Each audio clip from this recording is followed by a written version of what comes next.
My self Amit and I hope so you are very well. आज मैं आपको एक कहानी सुनाने वाला हूँ, एक ऐसे कातिल की जिसको लिटरली ये तक नहीं पता था कि हत्या होती क्या है। अब आप लोग ये सोचोगे यार ये कैसे पागलों वाली बात कर रहा है। जब आप धीरे धीरे इस वीडियो को समझोगे तो आपको समझ में आने लगेगा कि ये कैसे पॉसिबल हुआ। जब पुलिस वालों ने उस कातिल को पकड़ा तो वो भी ये सोचने लगे हाउ इट इज पॉसिबल, ये कैसे हो सकता है कि एक 8 साल का बच्चा 3 साल की बच्ची को किडनैप करके हत्या कर दे। रुको, धीरे धीरे आपको समझ में आने लगेगा जब आप इस कहानी को पूरा समझोगे कि ये कैसे पॉसिबल हुआ।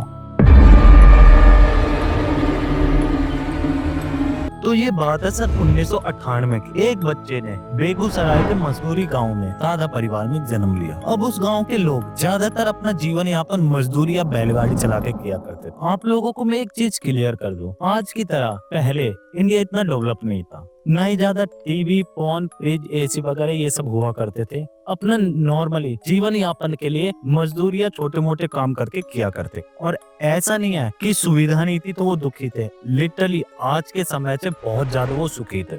बात करते हैं सादा परिवार की। सादा परिवार के लोग उस गांव में कुछ ज्यादा था। अब इन द सेंस क्योंकि सादा परिवार के जो भी सदस्य जैसे मामा, चाचा, ताई, फूफी ये सब के आसपास ही घर बने हुए थे, सब मिलजुल के रहा करते थे। तो जब पूरा परिवार आसपास ही रहा करता था तो जो छोटे बच्चे थे उनके भाई बहन, कजन वगैरह सब एक साथ मिलके खेला करते थे। आजकल के बच्चों की तरह नहीं है कि मोबाइल फोन ले लिया, टीवी देख लिया और ये हो गया। पहले के बच्चे बाहर खेला करते थे। तो एक दिन सादा परिवार में से एक 6 साल की बच्ची गायब हो जाती है। अब भाई बच्ची गायब हो गई तो सारे के सारे बच्चे बहुत ज्यादा डर जाते हैं। जो उस फैमिली के लोग थे उन्होंने बच्चों से कह दिया था भाई कोई भी बच्चा बाहर नहीं खेलेगा, जिसको भी खेलना अपने घर के अंदर खेले। क्योंकि इस वाकया से बच्चे तो क्या, घर की महिला भी बहुत ज्यादा डर गई थी कि ऐसा बेटे किसी और बच्चे के साथ ना हो जाए। तो भाई सादा परिवार बच्चे को ढूंढने लगता है। जब ढूंढने लगता है तो सारे गाँव वाले भी बच्ची को ढूंढने लगते हैं। क्योंकि पहले के लोग गांव में किसी भी परिवार में अगर कुछ हो जाए तो मिलजुल के उसकी समस्या का सॉल्यूशन निकाला करते। जब पूरा दिन हो जाता बच्ची को ढूंढते ढूंढते, अगले दिन फिर से ढूंढने लगते हैं। और शाम के समय सादा परिवार का जो मुखिया होता है वो ये कहता है भाई अब बच्ची को मत ढूंढो, हम अपनी बच्ची को खुद ढूंढ लेंगे। इस चीज को सुन के गाँव वालों को अटपटा तो लगा, लेकिन गाँव वालों ने ये सोचा ये इस वाकया से शायद ज्यादा दुखी है, इसलिए शायद ये सब कह रहे हो ताकि परिवार वाले और ज्यादा दुखी ना हो। तो उस बच्ची को ढूंढने की कोशिश बंद कर दी जाए। फिर कुछ दिन बाद उस परिवार में एक बच्ची का होता है जन्म। तो बहुत सारी खुशियां आती हैं और सब खुश हो जाते हैं,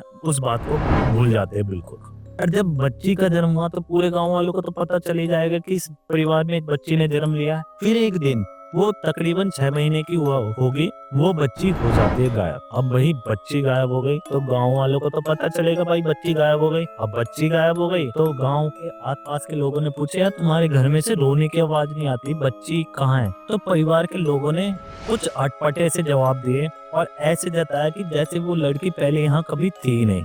अब भाई गांव वालों को शक तो हुआ, लेकिन उन्होंने ये सोचा जब यही कुछ नहीं कर रहे अपने बच्चे के लिए तो हम क्या कर सकते हैं। तो कुछ दिन बीत जाता है, इस बात को भी लोग भूल जाते हैं। इससे पहले एक बात बता दूं, उसी गांव में एक महिला थी जो अपना छोटा मोटा काम करके गुजारा करती थी। उसकी थी 3 साल की बच्ची। अब 3 साल की बच्ची थी तो वो सुबह स्कूल छोड़ के आया करती थी और जब पूरा काम हो जाया करता था तो उसे लेने आ जाया करती थी स्कूल से। एक दिन जैसी वो स्कूल के गेट के बाहर गई उसे बच्ची नहीं मिली। अब भाई ये उस गाँव में तीसरा केस था कि एक बच्ची फिर से गायब हो गई। तो गाँव वाले उस बच्ची को ढूंढने के लिए फिर से लग गए। अब उस बच्ची को ढूंढने लगे, सुबह से शाम हो गई और जब शाम को वो बच्ची नहीं मिली तो वो सीधे पुलिस स्टेशन चले जाते हैं। अब जब वो पुलिस स्टेशन जाते हैं तो पुलिस हरकत में आ जाती है, क्योंकि यार 3 साल की बच्ची कहीं घर छोड़ के तो जा नहीं सकती। अब 3 साल की बच्ची गायब हुई थी तो पुलिस वाले सबसे पहले आते हैं सादा परिवार के घर। अब सादा परिवार के घर इसलिए आते हैं क्योंकि उससे पहले इस गाँव में 2 बच्ची उस सादा परिवार की गायब हो चुकी थी। और पुलिस वालों ने उनसे ये कहा कि अभी तक आपने रिपोर्ट क्यों नहीं दर्ज कराई और आपने ये बात छिपा के क्यों रखी। पूछताछ हो रही थी और उनसे पूछा इसके बारे में कुछ पता है, तो उन्होंने मना कर दिया कि हमें नहीं पता, पता नहीं हमारी बच्ची कहाँ गायब हो गई, हमें इसके बारे में कुछ नहीं पता। तो बाहर थे सादा परिवार का एक जो आदमी होता है वो पुलिस वाले को इशारा करता है। पुलिस वाले उस इशारे को देख के उसके पास जाते हैं और ये कहता है वो आदमी आपके जितने भी सवाल है ना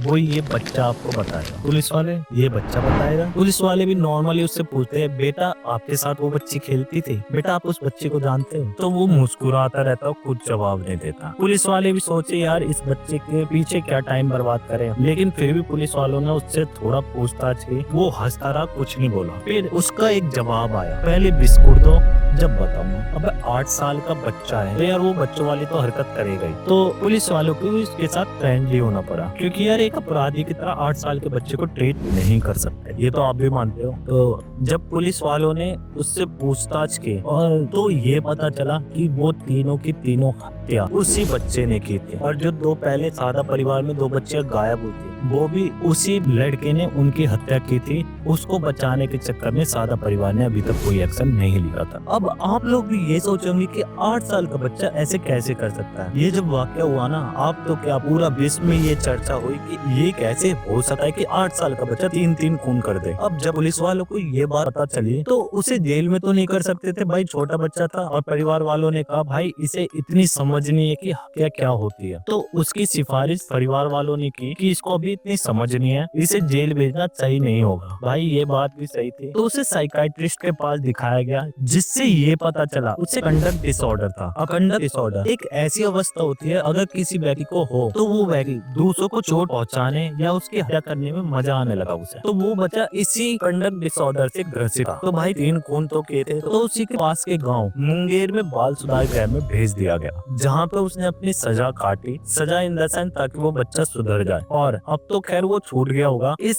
बाल सुधार गृह के बाद वो कहाँ गया आज तो किसी को नहीं पता। तो यारो ऐसी कहानी के लिए यार लाइक और सब्सक्राइब करना ना भूलना, ताकि मोटिवेशन मुझे भी मिल सके, आप लोगों के सामने ऐसी कहानियां पेश कर सकूं।